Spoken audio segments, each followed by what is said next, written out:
The business behind Queensland's planned Carmichael coal mine is facing multiple financial crime and corruption probes in India. Authorities there are looking into the prospect Adani may have siphoned money offshore and artificially inflated power prices at the expense of Indian consumers. Stephen Long reports. Fraud, corruption, money laundering. These are the claims denied by Adani, but still dogging it in its home country. The Adani companies, amongst a number of companies in India which are being investigated by the Indian government for financial crime.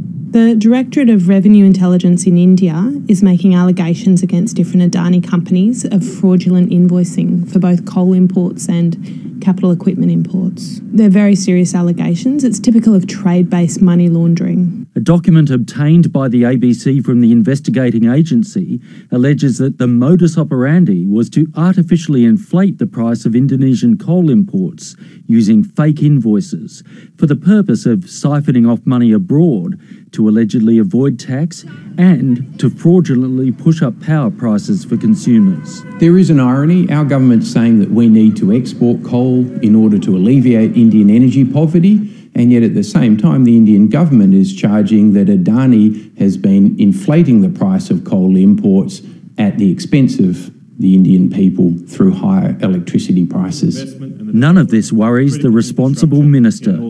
I've spoken to Adani myself about it. They say they've complied with the Indian authorities. They are very confident they'll be cleared.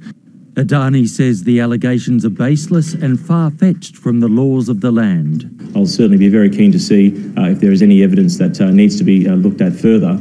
But from our perspective, we're very focused on what Adani is offering at this stage to the people of Queensland. One of the companies under investigation owns the Adani business that holds the environmental approvals for the planned mine and a railway the government is preparing to back with $1 billion subsidised loan. Australia's foremost expert on money laundering is urging it to hold off.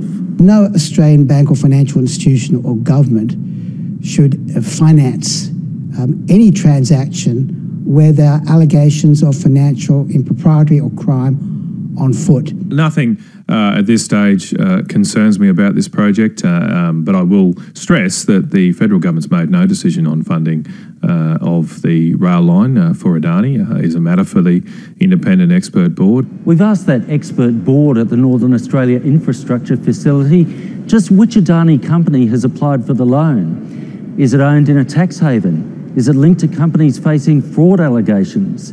The expert board won't say. Stephen Long, ABC News.